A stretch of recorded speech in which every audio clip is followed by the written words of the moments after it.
Ito nga ang farm ng EEJ na matatagpuan sa Barangay Suplang, Tanawan, Batangas. Ang EEJ lang naman ang isa sa pinakamalaking farm dito sa Batangas. Ito pala ay may kabuuang sukat na 27 hektar at ang kanilang according area ay naglalaman ng 5,300 heads at nakakapag-produce nga sila ng 12,000 heads of stag per season. At ngayon nga ay napakaswerte natin dahil personal nating masisilayan ang napakaganda nilang farm. Kasama dyan ay personal din nating makikita ang kanilang mga naggagandahang signature line dito. Kaya wag na natin patagalin pa, tara at tingnan natin ang kanilang nagsisipagandahang mga linyada.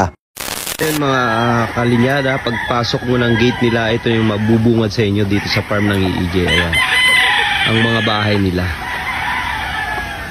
So isang maliit na range area dito, nandun sa baba yung malaki. Tignan natin ang ating kabady-bady at nag-iisang napakagwapo na miyembro ng team, gwapo at magaling si Idol Ryan Vergara. Ayan mga kalinyada, ayan. Alam nyo ba mga kalinyada na dito sa EJ, hindi lang nokis ang inaalagaan nila dito. Ayan, ipapakita ko sa inyo, medyo isusum natin. Sa dako pa roon, mayroon silang mga mamahaling kambing, ang kanilang bower. Ayan, oh. Doon, kung nakikita nyo. Ayan, nakikita ko rin. Siyempre, may mga baka rin sila. Yun yung isa sa mga animals na hindi sigurado, kaya ang tawag nila is baka. Walang kasiguraduhan na hay. So ayan, mayroon naman tayong isang nakitang stag na golden boy dito. Ayan.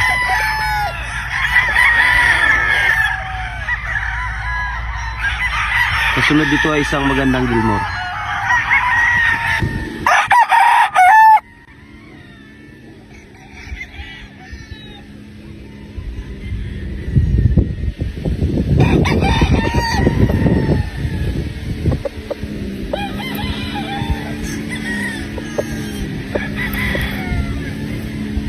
Ayun na nga mga idol, isa sa mga example ng kanilang golden boy dito, ito, maganda.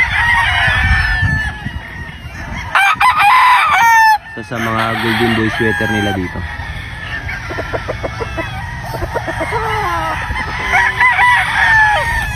So ayun, medyo lalapitan natin itong isa.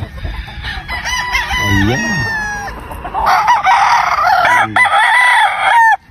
Isang golden boy.